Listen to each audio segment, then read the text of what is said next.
Ada sebuah fenomena kesehatan yang saat ini menurut saya ada yang janggal menurut saya. Bapak perhatikan sekarang, dokter makin banyak, klinik makin banyak, rumah sakit apalagi.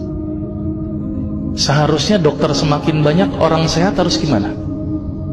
Harus banyak. Tapi apa kenyataan pada saat ini? Dokter banyak, klinik banyak, rumah sakit banyak, orang sakit banyak. Ini yang salah siapa nih Pak? Dokternya atau pasiennya Pak? Karena saya dokter, saya salahin pasiennya. Ternyata pasien itu makhluk yang pasrah menurut saya. Semua yang diresepkan dokter ditelan itu tanpa mereka tahu apa ya obat yang mereka minum. Ini yang menurut saya cukup menggelitik. Nih ada apa di sini? Kenapa kok umat Islam sekarang ini berbeda dengan zaman Rasulullah pada waktu itu? Sampai ada seorang tabib praktek di Madinah selama kurang lebih 2 tahun itu nggak ada pasiennya. Kenapa kok berbeda sekarang dengan umat Islam zaman sekarang? Ini ada sesuatu yang salah menurut saya. Kita nggak usah jauh-jauh masalah kesehatan, masalah keseharian kita saja. Itu ternyata sudah terjadi perbedaan yang luar biasa yang berhubungan dengan masalah kesehatan. Contoh, saya contohkan. Makan sehari berapa kali? 3 kali ya, katanya 3 kali. Padahal nih, ada yang mengatakan bahwa makan sebelum lapar, berhenti sebelum kenyang. Berapa kali berarti? Tidak 3 kali, terserah perut. Jadi patokan 3 kali sebenarnya dalam Islam itu tidak ada sebenarnya. Ada sesuatu yang aneh. Maka itu saya sempat berpikir, ini jangan-jangan ini ada sebuah kesalahan dalam diri saya. Maka itu saya setelah lulus dokter, saya melanjutkan kuliah lagi, tapi tidak ngambil spesialis gitu ya. Jadi saya ngambil kuliah lagi jurusan tafsir hadis gitu ya. Ketika belajar hadis itu banyak sesuatu yang menurut saya luar biasa yang tidak pernah dikupas. Ya, ilmu kesehatan yang luar biasa tetapi tidak pernah dikupas. Nah, di situ saya bertemu dengan seorang ustadz. Kemudian ustadz itu bilang begini. Ini latar belakang saya kenapa saya belajar pengobatan Nabi.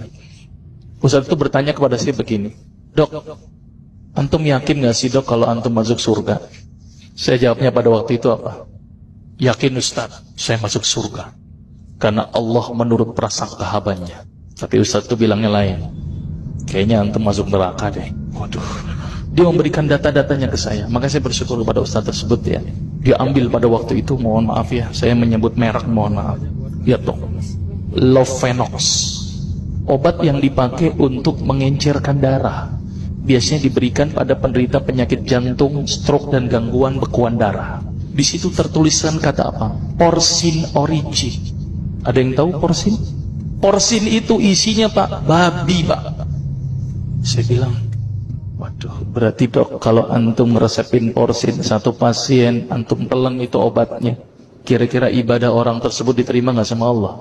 Siapa yang dipersalahkan nanti? Diambil obat yang kedua, Atrapid.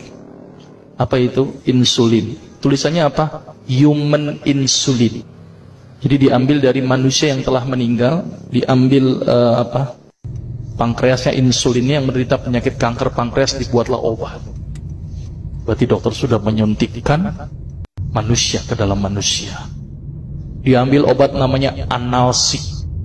Apa itu analsik? Obat untuk pusing. Ini di kalangan dokter sering resepin ini. Isinya apa? Antalgin dan diazepam. Makanya kalau orang minum obat ini pasti ketagihan, saya yakin. Karena kenapa? Karena mengandung diazepam. Diazepam itu apa? Narkoba.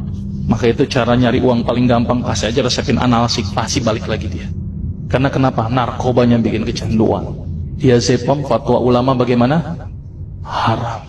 Diambil lagi obat batuk, kodein. Maka itu kita minum obat batuk langsung hilang batuknya karena kodein. Kodein ini ternyata derivat dari narkoba. Berarti dokter sudah resepin narkoba. Diambil semua obat sirup di depan saya, lihat dok, ada nggak yang tidak mengandung alkohol? Semuanya mengandung alkohol. Saat saya pikir, Masya Allah, berapa ribu pasien yang telah saya resepkan obat-obatan haram tersebut. Ini yang menjadi kegelisahan saya Pak. Terus kemudian saya melihat ada sesuatu yang salah. Kenapa? Karena agama Islam tidak dipelajari secara benar. Banyak umat Islam saat ini belajar akidah, belajar akhlak, belajar fikih. Tapi lihat, pernahkah umat Islam di sini belajar masalah kesehatan Islam? Sedikit sekali. Kajian-kajian tentang kedokteran Islam hampir tidak ada. Makanya tidak heran sekarang umat Islam yang notabene hebat menurut saya katanya, tapi ternyata banyak yang sakit karena dilupakan aspek ini.